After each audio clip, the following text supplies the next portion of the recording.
duas jovens europeias desaparecem no Panamá. 6 meses depois, seus restos mortais são encontrados na selva. Uma estudante americana viaja para Aruba com os amigos e some sem deixar vestígios. Uma mulher passeia sozinha enquanto viaja com o marido. Dias depois, seu corpo aparece a quase 1.000 quilômetros de distância. Um jovem cruza o Canadá em uma rota confusa. Seu corpo é encontrado cercado por moedas. Um trabalhador sai para o serviço e reaparece morto em outro estado. Uma cabeleireira some em apenas 13 minutos. Anos depois, seu corpo surge nos fundos de uma igreja. Um estivador grava vídeos enigmáticos dentro de contêineres. Depois, desaparece para sempre. 7 casos reais, 7 mistérios sem solução. O que aconteceu com eles? Quem ou o que está por trás dessas histórias?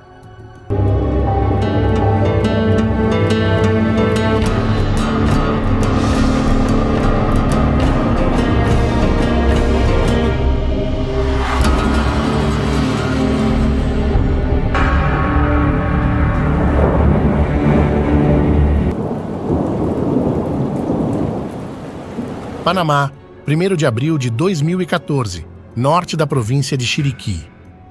Naquela manhã, Chris Kremers e Lisanne Froon, duas jovens holandesas, iniciam um passeio que deveria ser uma simples caminhada para explorar a trilha de El Pianista, no Panamá. Elas partem com mochilas, celulares, uma câmera fotográfica e a companhia do cachorro da família anfitriã, o cão Blue. Era uma manhã perfeita para explorar. A trilha, localizada ao redor do vulcão Baru, é conhecida por sua beleza, mas também por sua natureza isolada e desafiadora. Mas naquela noite, apenas o cachorro Blue retornou. Chris e Lisanne nunca mais seriam vistas vivas. O que aconteceu durante aquele passeio se transformou em um dos maiores mistérios da região.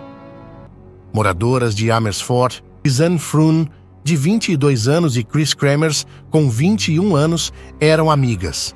Tinham recém se formado e foram ao Panamá para uma viagem de 6 semanas, onde esperavam aprender espanhol, se voluntariar para ajudar em crianças e, principalmente, celebrar a formatura. Elas chegaram no Panamá no dia 15 de março e, durante 2 semanas, fizeram passeios. Já no dia 29, chegaram a uma vila, na província de Chiriquí, onde foram acolhidas por uma família anfitriã. Na manhã de 1º de abril, decidiram fazer a trilha de El Pianista, uma caminhada perto das florestas que cercavam o vulcão Baru. No entanto, naquele dia não havia guia local disponível. As duas amigas partiram mata adentro apenas com a companhia do cachorro da família anfitriã, chamado Blue. Anoiteceu e algo parecia errado. Blue, o cachorro da família anfitriã que acompanhava Chris e Lisanne, retornou para casa, mas ele estava sozinho. A ausência de Chris e Lisanne causava preocupação, mas a família decidiu esperar até a manhã seguinte. Talvez as garotas estivessem resolvido ir à cidade ou tivessem se atrasado. Pela manhã, a preocupação aumentou. Chris e Lisanne tinham um compromisso com um guia local que as levaria em um outro passeio pela região. A família decidiu, então, alertar as autoridades. A polícia, junto com moradores locais, iniciaram as buscas.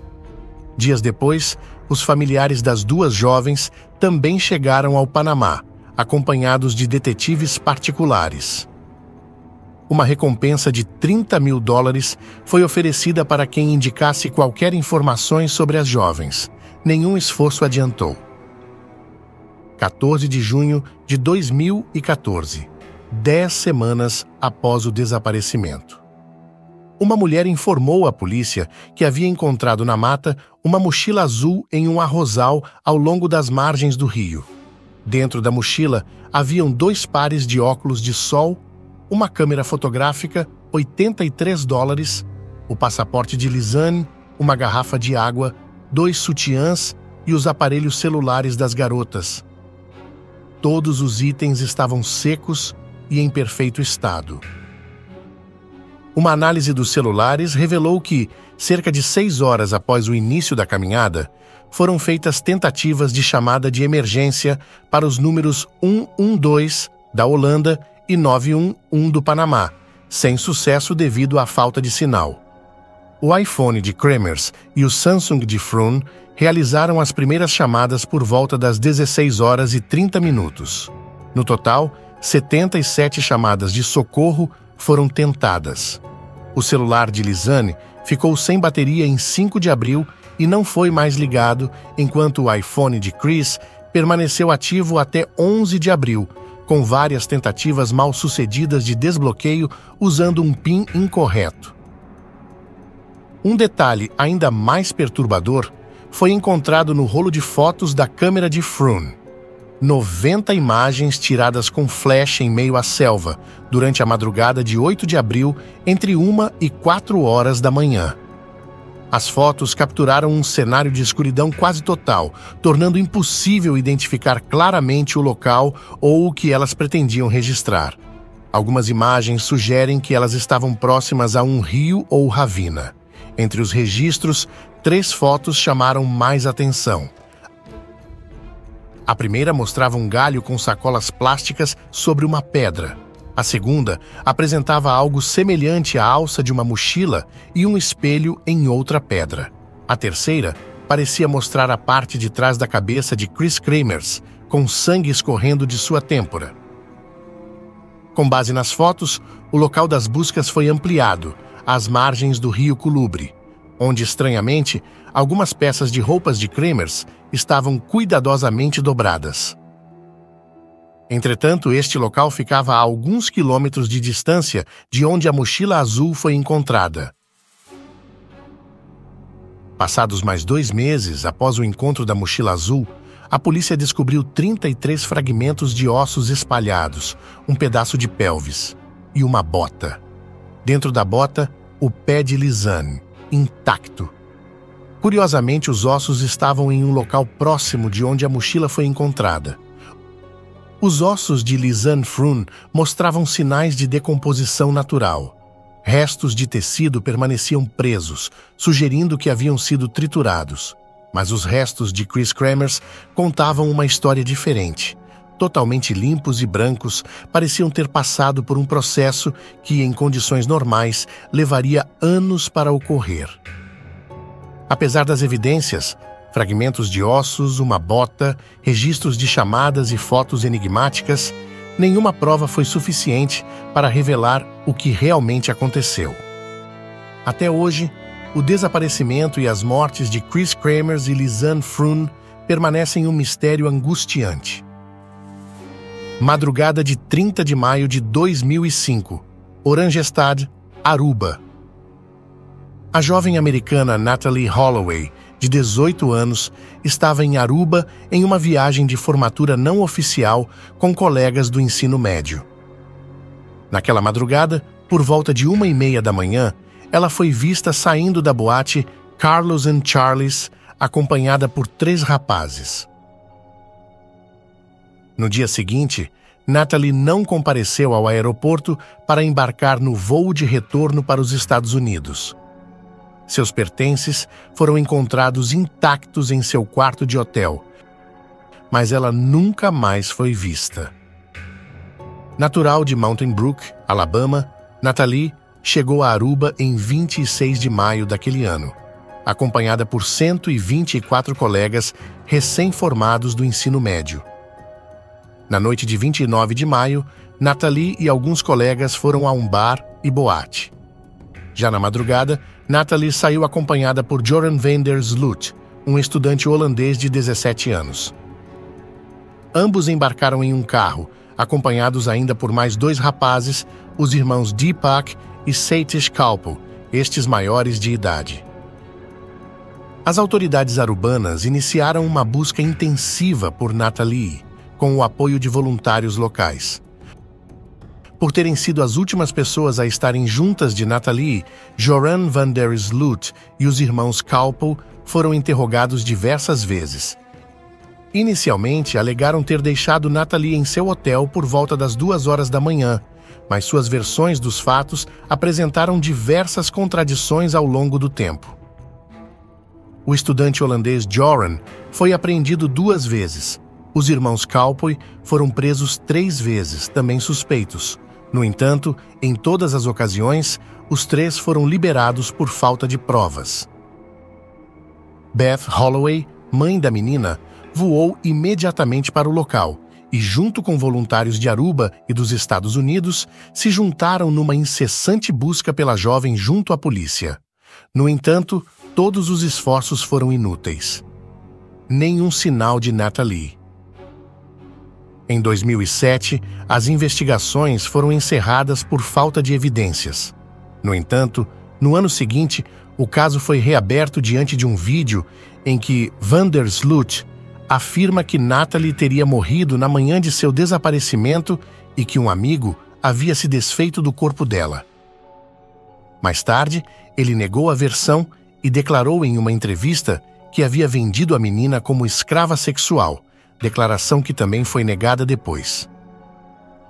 Em 2010, Joran van der Sloot foi preso no Peru pelo assassinato de Stephanie Flores, ocorrido exatamente 5 anos após o desaparecimento de Natalie. Foi condenado a 28 anos de prisão.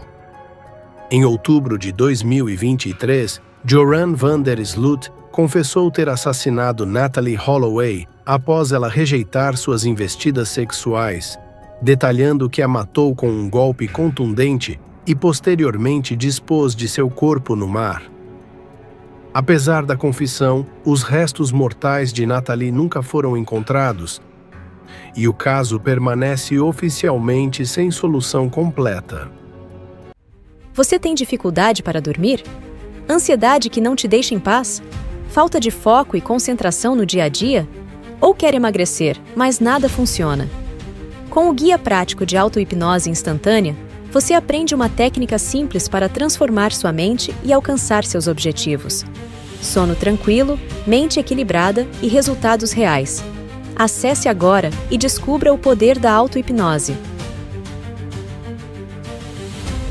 Em abril de 1997, os moradores de Boston, Judy Smith, decidiu acompanhar seu marido, Jeff, a uma conferência de trabalho na Filadélfia. No dia do voo, percebeu que havia esquecido sua carteira de motorista e precisou embarcar em um voo mais tarde. Jeff viajou antes e os dois se encontraram na Filadélfia naquela noite. No dia seguinte, Judith saiu para visitar alguns pontos turísticos da Filadélfia.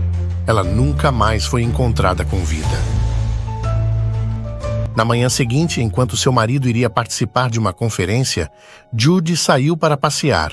Ela planejava visitar o Independence Hall e o Liberty Bell. Com sua mochila vermelha característica, saiu às 9 horas da manhã. O casal tinha combinado em se encontrar às 5 horas da tarde, no hotel onde estavam hospedados. Quando Jeff chegou ao quarto às 5h30, ela não estava lá. Às 6h30, começou a se preocupar. Jeff contatou os hospitais locais e a polícia. Quando nenhuma notícia recebeu, ele a procurou na Filadélfia de táxi. De acordo com Jeff, ele traçou o caminho do ônibus turístico que Judy havia planejado pegar naquele dia. Mas nenhum sinal de sua esposa. Depois que a polícia da Filadélfia não encontrou nenhum vestígio de Judy, Jeff não teve escolha a não ser voltar para casa em Boston. De seu escritório, ele enviou por fax e correio 9.000 panfletos sobre Judy para toda a costa leste dos Estados Unidos. Ele também contratou 3 investigadores particulares, mas, de acordo com Jeff, eles não descobriram nenhuma pista significativa. Meses se passaram e eles não conseguiram encontrar nenhuma evidência de que ela havia sido assassinada ou sequestrada. Mas a filha de Judy, Amy Hartford, estava convencida de que sua mãe sofreu um acidente ou pior, desenvolveu amnésia e poderia estar perdida vagando pelas ruas da Filadélfia. Asheville, estado da Carolina do Norte, 5 meses depois do desaparecimento. Um homem e seu filho caminhavam por uma área afastada do centro de Asheville, quando avistaram algo que lhes chamou a atenção. ossos humanos espalhados em um matagal. Imediatamente chamaram a polícia. Com os registros de pessoas desaparecidas, incluindo o de Judith, a polícia de Asheville pediu os registros dentários de Judith. A perícia confirmou. Era o corpo de Judith. No local, foram encontrados ainda sua mochila, além de sua aliança de diamantes e mais $167 em dinheiro. Também ficou evidenciado que Judith foi morta por facadas, além de estar com seu sutiã rasgado. Para a polícia, roubo não foi o motivo do crime, pois objetos de valor não foram levados. Uma coisa mais inquietante: como Judy foi parar tão longe? O local onde ela foi encontrada fica a aproximadamente 1.000 quilômetros da Filadélfia, mas a polícia tinha uma pista. 4 testemunhas oculares em Asheville alegaram ter visto Judy poucos dias depois que ela desapareceu. Uma delas era a balconista de varejo, Joanne Stucker. Esta testemunha relatou para a polícia o seguinte: ela me pareceu muito alerta. Ela foi muito agradável. Não vi nada nela que indicasse que ela não estava certa de forma alguma. Ela me disse que seu marido era advogado e que eles eram de Boston, e que eles tinham estado na Pensilvânia e ele estava em uma convenção e ela tinha decidido vir para cá. Para a polícia, estava evidente que Judith teria ido para Asheville por vontade própria. Mas se Judy deixou Filadélfia por vontade própria, a questão era por quê. A amiga de Judy, Carolyn Dickey, tinha sua própria teoria para o desaparecimento de Judy. Segundo esta amiga, o relacionamento de Judy e Jeff não estava indo bem. Esta amiga afirmou que algo poderia ter acontecido, que fez com que Judy quisesse ficar um tempo longe de seu marido. No local do crime, a polícia encontrou uma mochila preta e cinza, bem como um par de óculos que não eram de Judy. Qual cenário resultou no assassinato de Judy em uma área isolada da Carolina do Norte? Quem a esfaqueou e a deixou em uma cova rasa? Foi um estranho ou alguém que ela pode ter planejado encontrar em Asheville? Teria seu atraso na viagem, em ter esquecido sua carteira de motorista, um pretexto para encontrar e avisar alguém que iria viajar? Até hoje, o caso continua sem solução. Julho de 1996. Knoxville, Tennessee. Em um estacionamento, o corpo seminu de um homem foi encontrado, brutalmente espancado. Ao seu redor, espalhadas no asfalto frio, moedas americanas, canadenses e alemãs totalizavam quase $4.000. Quem era ele? Como foi parar ali? O tenente Jim Jones chefiou a investigação. O conteúdo da carteira do homem o identificou como Blair Adams, de 31 anos, de Surrey, colônia britânica, no Canadá. Blair era um capataz de uma construtora em Surrey, na Colômbia Britânica. Aqueles que o conheciam dizem que ele gostava do seu trabalho e o fazia bem. No entanto, no verão de 96, o comportamento alegre de Blair começou a mudar. De acordo com sua mãe, Sandra Edwards, Blair começou a ter mudanças bruscas de humor. Algo estava obviamente muito errado. Ele não estava dormindo bem, algo estava errado. Perguntei a ele inúmeras vezes o que estava errado. E ele disse: acho que não devo lhe contar sobre isso. E até hoje não sei o que isso é. E o comportamento estranho dele só aumentou. Em uma sexta-feira, dia 5 de julho, ele sacou suas economias e esvaziou seu cofre de mais de $6.000 em dinheiro e milhares a mais em joias, ouro e platina. Logo em seguida, partiu de carro em direção à fronteira dos Estados Unidos. No domingo, Blair tentou entrar nos Estados Unidos, mas como um jovem solteiro carregando uma grande quantia em dinheiro, Blair se encaixava no perfil de um traficante de drogas. Sua entrada foi recusada. No dia seguinte, Blair apareceu em seu trabalho. Mas ele não estava lá para trabalhar. Ele pediu seu cheque ao chefe e pediu demissão. O comportamento estranho de Blair continuou.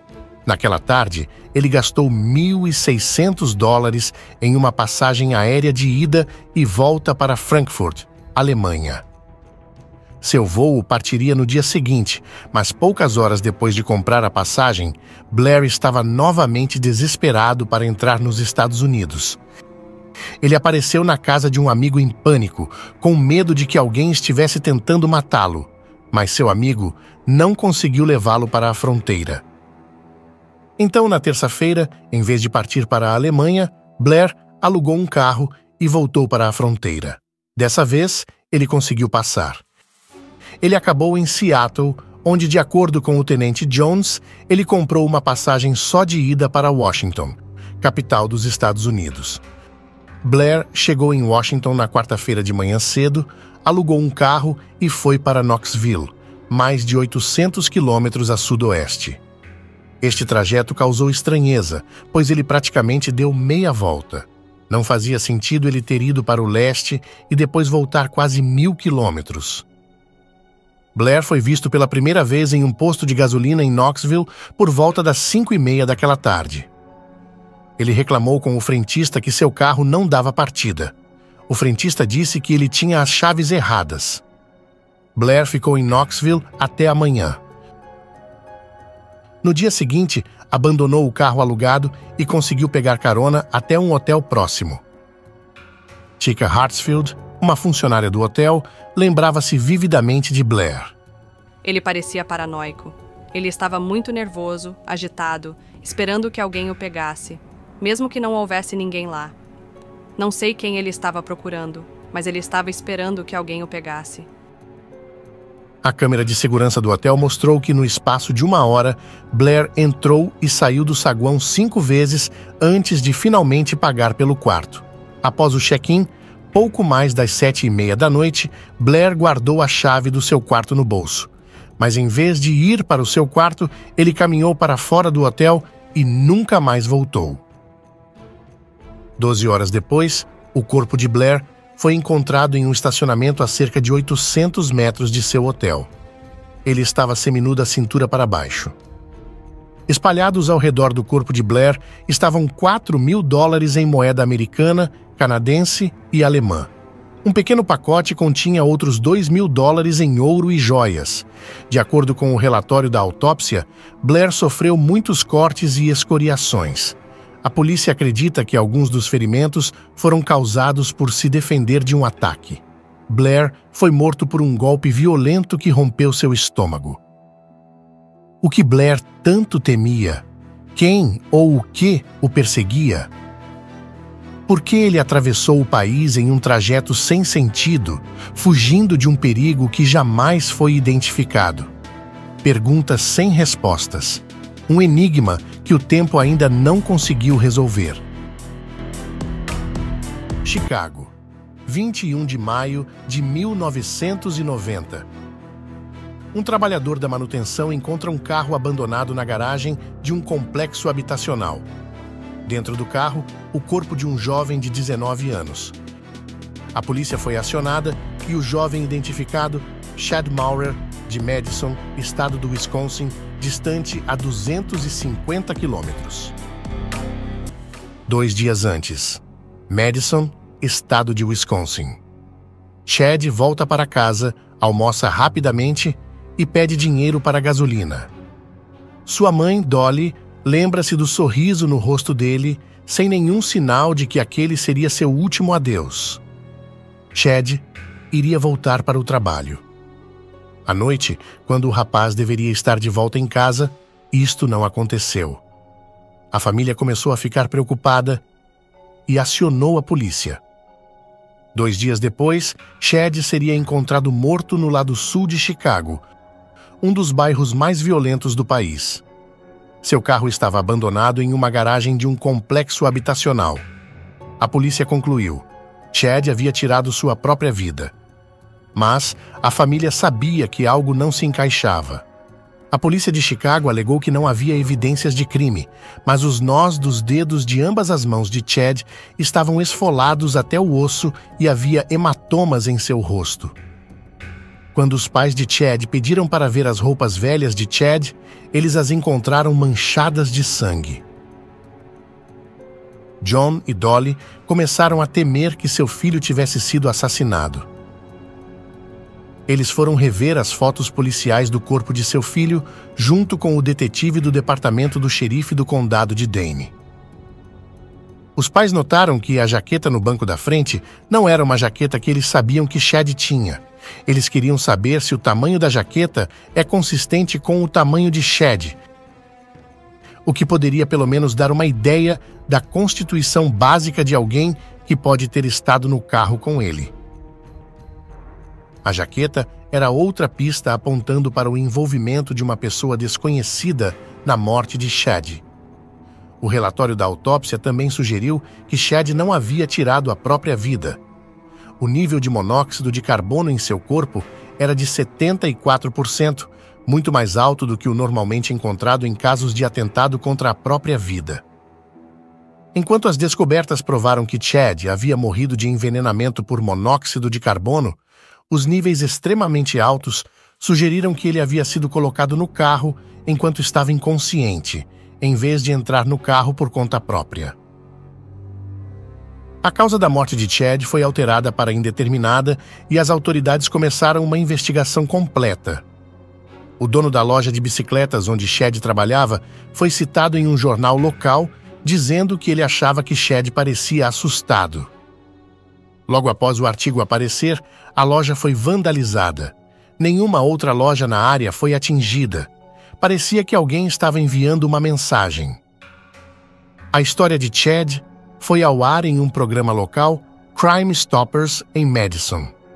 Após a transmissão, um interlocutor anônimo deixou uma dica perturbadora, alegando que Chad estava envolvido em um acordo de drogas com pessoas que moravam em seu complexo de apartamentos. Essas mesmas pessoas já haviam morado no lado sul de Chicago. A polícia de Chicago informou que havia uma rede de tráfico entre as cidades de Madison e Chicago. Chad estava em busca de dinheiro, pois queria se mudar para o Colorado para fazer faculdade e praticar snowboard. Acreditam que Chad pode ter sido escolhido para fazer o transporte de entorpecentes, mas no final, algo saiu errado. Não foi encontrado provas para comprovar esta tese da polícia. Até hoje, 35 anos depois, este crime continua sem respostas.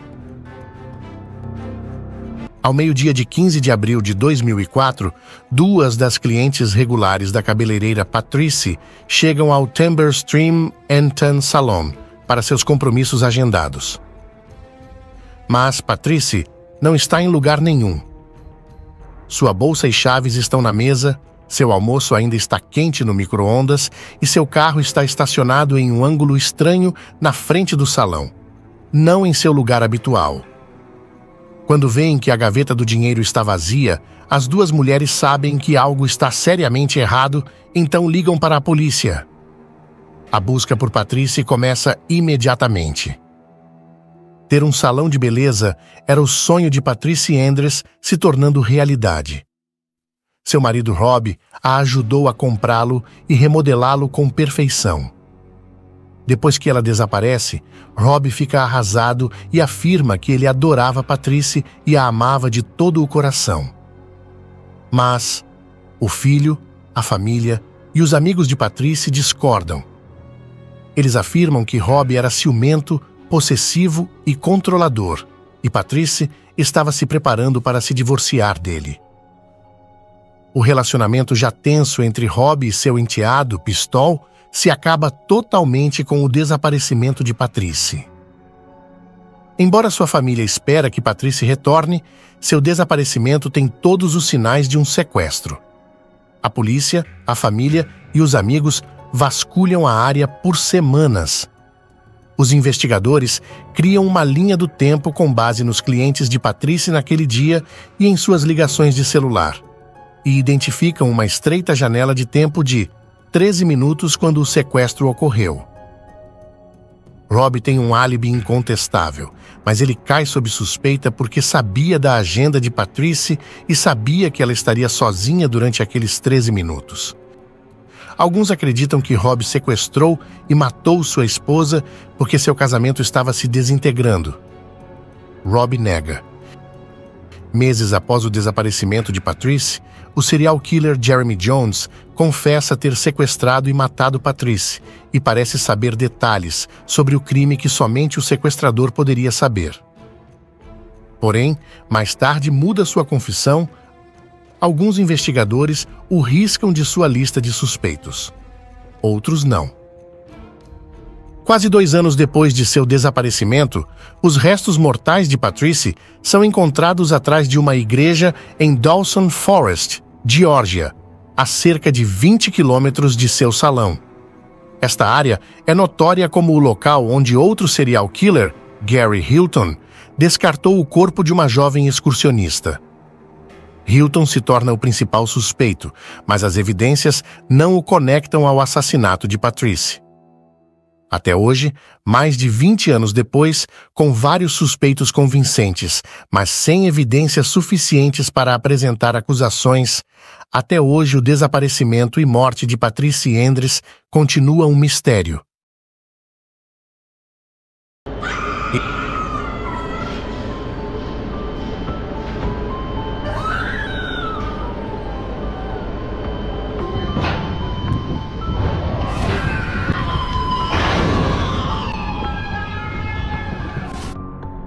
Gritos, vindos de dentro de contêineres. 8 vídeos foram divulgados por um estivador. Estranhamente, logo depois das divulgações, este funcionário do porto simplesmente sumiu. O desaparecimento de um estivador após a publicação de uma série de vídeos perturbadores tem intrigado e assustado pessoas ao redor do mundo. Seus registros revelavam algo sinistro, contêineres de transporte que emitiam sons estranhos, inclusive gritos humanos. Agora seu paradeiro é um mistério, e muitos acreditam que ele pode ter sido silenciado por expor algo que deveria permanecer escondido. O estivador, cuja identidade nunca foi confirmada, trabalhava diariamente no manuseio e inspeção de contêineres em um grande porto. No início, os sons estranhos pareciam apenas ruídos mecânicos ou movimentação de carga, mas, com o tempo, tornaram-se cada vez mais perturbadores. Até que, em uma noite, ele ouviu claramente o que pareciam ser gritos humanos vindos de dentro de um dos contêineres.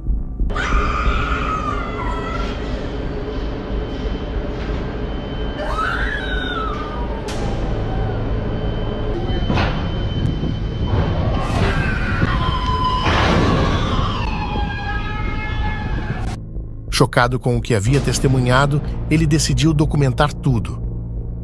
Em seus vídeos, enormes contêineres de aço apareciam enquanto gritos abafados podiam ser ouvidos. Alguns eram frenéticos e desesperados, outros assustadoramente baixos. Ele postou as gravações online, levantando questionamentos sobre o que poderia estar dentro desses contêineres e por que ninguém investigava. Os vídeos rapidamente se tornaram virais. Milhares de pessoas discutiam suas teorias. Alguns acreditavam que os contêineres estavam sendo usados para tráfico de pessoas. Outros suspeitavam de uma operação secreta ainda mais obscura. Mas, enquanto as especulações cresciam, autoridades e funcionários do porto permaneceram em silêncio absoluto. Nenhuma explicação oficial foi dada, aumentando ainda mais as suspeitas. Com a exposição do caso, outros estivadores se manifestaram anonimamente. Eles confirmaram que também haviam ouvido sons estranhos, mas sempre foram ignorados por seus superiores. Muitos temiam perder seus empregos ou sofrer represálias se falassem abertamente. Então, algo ainda mais perturbador aconteceu. Sem qualquer aviso, a conta do estivador foi deletada. Nenhuma nova postagem foi feita e todas as suas redes sociais ficaram inativas. Seus seguidores tentaram encontrá-lo, mas ninguém conseguiu descobrir seu paradeiro. Isso levou a 2 possibilidades. Ou ele decidiu se esconder por medo, ou foi silenciado por forças poderosas que não queriam que a verdade fosse revelada. Após seu desaparecimento, as discussões somente aumentaram. Especialistas e investigadores independentes analisaram as imagens, tentando melhorar o áudio para identificar onde e quando exatamente as imagens foram feitas. O desaparecimento do estivador levou muitos a acreditarem que ele teria descoberto ou estava prestes a descobrir um esquema de tráfico de pessoas. Segundo dados, há relatos que no mundo por ano 600 mil pessoas desaparecem. Muitas delas podem ter sido vítimas de tráfico ilegal de pessoas, através de transporte marítimo, onde inclusive as condições de comida e água são precárias. A cada dia, mais e mais pessoas desaparecem sem deixar vestígios. Muitas dessas histórias são arquivadas, rotuladas como desaparecimentos voluntários, fugas ou simplesmente casos insolúveis. Mas, e se a verdade fosse algo muito mais sombrio? Investigações revelam um padrão perturbador: pessoas sendo traficadas em navios de carga, trancadas em contêineres, enfrentando fome, sede e temperaturas extremas. Algumas delas nunca mais são vistas. Outras, aquelas que conseguem escapar, relatam um terror indescritível. E o mais assustador? Os indícios de que essas redes operam sob camadas de proteção, com evidências desaparecendo e investigações sendo silenciadas. Teria sido o estivador vítima também de algo terrível que estava prestes a descobrir? Seja qual for a verdade, uma coisa é certa. Enquanto perguntas permanecerem sem respostas, enquanto vozes forem silenciadas e mistérios permanecerem ocultos, o medo continua crescendo.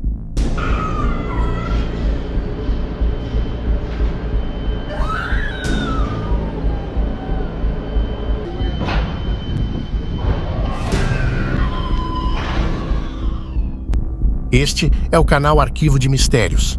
Inscreva-se e ative as notificações para não perder nenhum vídeo novo. Até a próxima!